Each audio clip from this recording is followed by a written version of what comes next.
Magandang oras mga kart lover. Maiba naman tayo ngayon ng ating episode. Ito ay tungkol sa isang taong napakahirap ng buhay noon. Ang sabi ng Diyos ay kung sino man yung magmataas ay aking ibaba at kung sino man yung napakababa ay aking itaas. Tama talaga ang Diyos. Kasi ito, si Wamos, ang taong pinagtatawanan dahil sa itsura at kahirapan niya, ay multi-milyonaryo na ngayon. Narito ang video. Kuyan, ang total net worth ni Wamos ay 60 million pesos. Grabe, no? Mula sa tinatawanan sa isang audition sa isang TV show at sa kasalukuyan ay nadadawit sa kung ano-anong issue, isa lang ang sigurado. Talaga namang asensado na itong si Wamos. Si Wamos ang patunay na sa diskarte at tapang, maaaring umasenso ang isang tao. Ikaw, kung may net worth kang 60 million pesos, saan mo ito gagastusin? Si Wamos ay unang nakilala nung nag-audition siya sa Pilipinas Got Talent. Pero bago ito, lumaki sa broken family at hirap itong si Wamos. Simula nung iniwan kami ng mama ko, sumunod yung papa ko, hanggang sa kami na lang ng mga magkakapatid ko yung dumidiskarte. Hindi lang kami nakakakain talaga. Sobrang payat talaga namin. Talagang literal na ang payat namin magkakapatid. Talaga, totoo yan na napakahirap ng buhay nila Wamos. Parang isdang yung binilad, di ba? Walang kalaman-laman yung mga katawan. Silang magkapatid magkapareho na ang mukha ang katawan kasi one day one eat nga lang. At yung kinakain, wala pang ulam, kanin lang. Di ba kaya kahit ano-ano na lang pinasok ni Wamos. At tama nga ang sabi ng marami ang yumaman sa COVID dahil sa COVID. Ako mayroon akong ipapatunay, aking kaibigan, dahil sa COVID ay mayaman na ngayon. Dahil sa siya ang nag-supply ng mga face mask, ng mga yung gamit sa COVID. Siya yung nag-supply nung COVID dito sa aming lugar. Ngayon, anong nangyari sa kanya? Mayaman na, instant millionaire. Isang taon lang yumaman na. Si Wamos, 2 taon lang milyonaryo na. Dahil sa COVID. Dahil noong COVID ay wala siyang trabaho kasi COVID nga Ngayon, nag-try siya mag-shoot, mag-vlog. Biglang nag-viral yung kanyang mga sayaw-sayaw sa YouTube kasi naman makita natin 'di ba ang pangit-pangit na tao, ang payat-payat, tinatawag nga ito na lamok kasi mukhang lamok. Pinagtawanan natin siya, natatawa tayo, pero hindi natin alam yung mga viral videos niya pala ay nasa milyon-milyon na ang kita ngayon. Patuloy muna tayo dito sa video. Kaya naman nagsimulang magtrabaho bilang clown itong si Wamos hanggang sa nag-pandemic. Nagsimulang ipagbawal ang mga get-together occasions. Dito nawalan na rin ng racket bilang clown itong si Wamos. Kaya naman naisipan niyang magsimulang mag-vlog. Naging instant viral ang ilan sa kanyang mga videos at dito siya nagsimulang kumita. And in just 4 years, marami nang naipundar si Wamos. Mainit-init sa kontrobersiya si Wamos ngayon, pero hindi yan ang pag-uusapan natin sa video na ito. Sasagutin natin ang tanong na kung gaano na nga ba siya kayaman dahil mayat-maya ay napapanood natin ang kaliwat ka ng pagbili niya ng kung ano-ano, mga sports car. Eto na inaantay natin kung magkano yung presyuhan ng mga ganito. Pagbili niya ng house and Grabe. lot, pati condo bumili na rin siya. Teka, balikan muna natin yung Lamborghini, yung kulay dilaw. Ito ayan, alam nyo ba na nasa 12 million pesos up to 30 million pesos ang mga presyo ng Lamborghini. Itong nabili niya ay medyo yung mababang klase, 12 million lang. Pero yung merong Lamborghini na umabot ng 30 million. Pero 12 million bali isang dosinang kotse na yun. Kung bibili ka, gawin mong taxi. 'Di ba? Ang bios nga ay 900,000 lang Iyan, 12 million mahigit yan. Lamborghini yan, made in Italy. At original yan. At kung napansin nyo, last year ay bumili ito ng Mustang. And then after 6 months, bumili na naman siya ng Camaro. At bumili yan ng itong Raptor na kanyang pina-upgrade pa. At bumili pa ito ng sasakyan para sa father niya. At bumili pa ito ng Mazda sports car sa kanyang asawa. At marami pa. Condominium bumili, merong bahay bakasyonan, merong bar, merong restaurant, at meron pang hindi natin alam kung saan ang galing yung pera niya. Tiningnan ko ang kanyang channel sa YouTube, meron na siyang 800 subscribers. So kung 800 subscribers, 1/4 niyan ang kita. So 800, 400 ang kalahati, 200 ang 1/4. So meron siyang 200,000 pesos estimated monthly. 200,000 pesos estimated lang yan, ha. Mga katiats. Kaya ako rin ay nagtataka bakit ganyan kalaki ang kanyang kita.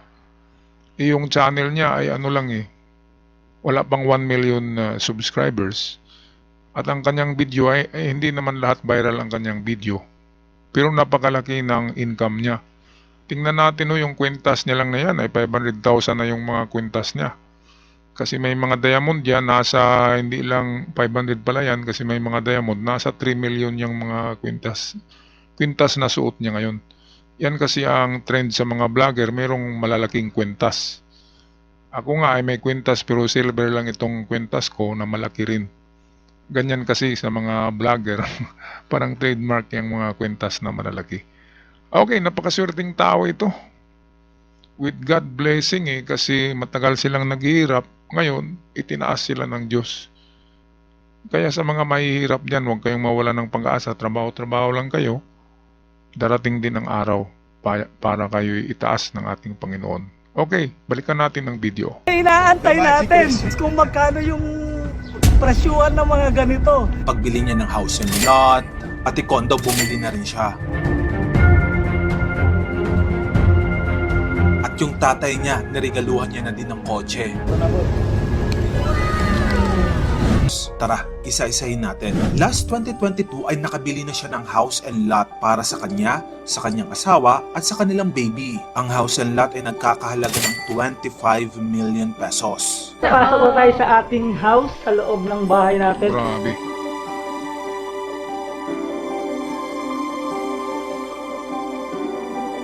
Grabe, 25 million pesos, ha? 2 years lang nang mag-vlog siya. 25 million. Medyo hindi ko maano Kasi ako, vlogger ako meron akong, kung nakita nyo kung i-add lahat ng subscribers ko sa 4 na channel ko, ay meron na akong nasa 300 plus subscribers. At ang kita noon ay 1/4 lang sa number of subscribers. So, kalahati 150. So, 1/4 ng 1/4 ng 300, 150 divide 2 ay nasa 75. So, nasa 70,000 lang ang monthly income ko. Lahat. Kay Wamos, meron siyang 800 plus subscribers. So, kalahati niyan ay 400. Kalahati ng 400 ay 200 plus. Sabihin natin. So, meron siyang 200 plus. Sabihin natin 300,000 a month. Pero yung binili niya, ang laki-laking mga Ano kayang sikreto nito? Yung Lamborghini lang, 12 million yun. Meron pang ibang sports car. Meron pa siyang condo. Meron pa siyang bar. Lahat binili yan cash. At meron pa siyang townhouse. 25 million yun, di ba? Medyo, hindi ko makompute kung pagbasihan natin ang YouTube. Grabe. Kaya pala napakayaman ito Kaya nga siya na yung pinakamayaman na vlogger ngayon sa Pilipinas. Pero hindi nakikita sa subscribers. Tingnan natin sila Tulfo, di ba? Ang mga subscribers niyan ay 40 million. Si Alawi, Ivana Alawi, nasa 30 million ang mga subscribers. Pero hindi ganyan ang kita nila na minamani lang yung mga sports car, di ba? Grabe. Baka mayroon pang ibang source of income ito. Baka tumataya ito sa loto at nanalo. At baka tumataya din ito sa mga Bitcoin, di ba? Sa mga trading. Kasi hindi ganyan, hindi makukuha sa YouTube ang kanyang dami na binili na mga ganyan. Hindi yan makukuha sa YouTube in 4 years. 4 years na kasi ngayon. Nag-vlog siya. Magkasabay lang kami nito noon. Kunti lang ang diferensya namin to noon. Pero ngayon biglang umangat kasi comedy nga. Ang comedy ay maraming nanonood. Kaya yan. Grabe, congratulations sa'yo, Wamos. Pinagpala ka ng Diyos. Okay, patuloy pa tayo sa video.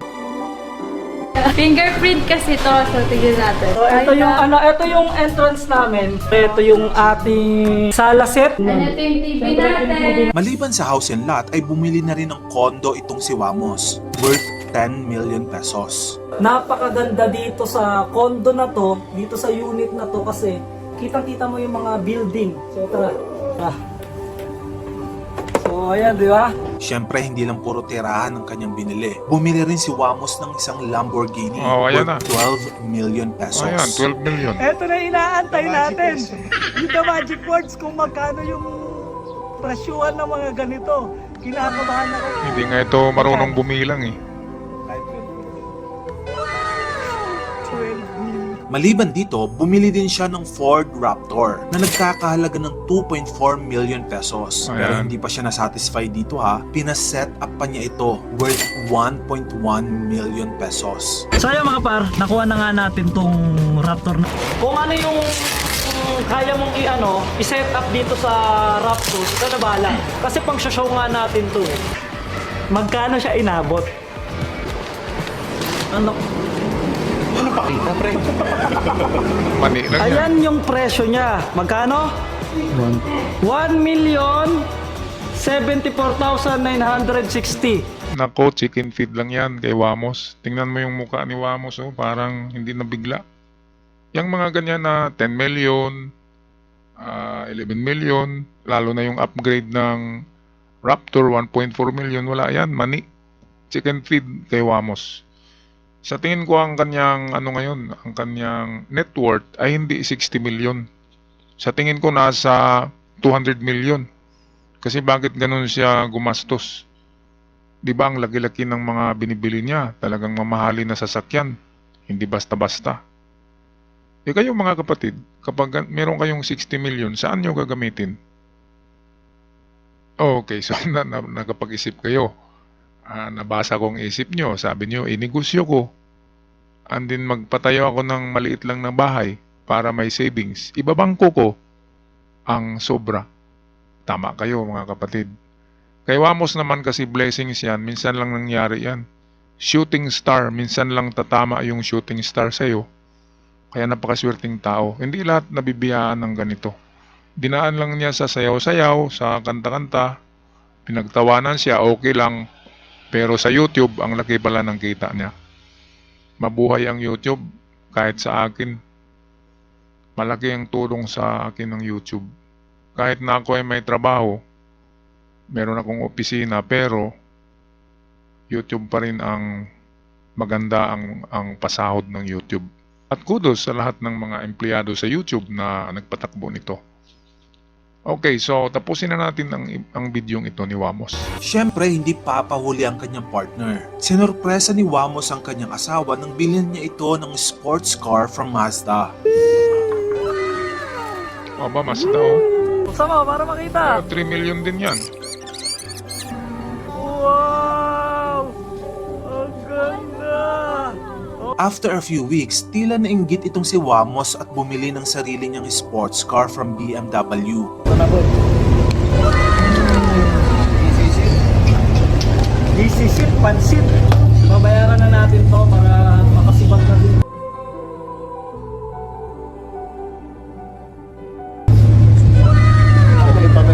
Hindi rin nakalimutan ni Wamos na bilhan ng kanyang ama ng sarili niyang kotse. Niregaluhan niya ito sa Father's Day. Father's Day pa. So, ito yung bagong new car yan eh. Sabi ko nga, nataano ako kasi baka sobrang umulan ng malakas. Pero sabi ko kahit lumakas to, patuloy ko isusurprise to kay Papa. Maliban sa mga personal possessions nito, ay hindi rin nakalimutan ni Wamos na mag-invest sa business. Nagtayo siya ng sarili niyang bar or club. Pero alam mo, matindi to ha. Magkano naging puhunan nyo dito?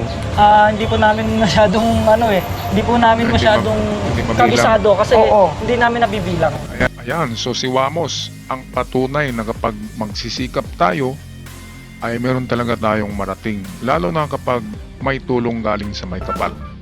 Okay, ako'y magpaalam na. Huwag kalimutan mag-subscribe sa ating channel, mga card lover, mga kababayan. Hanggang sa muli, paalam.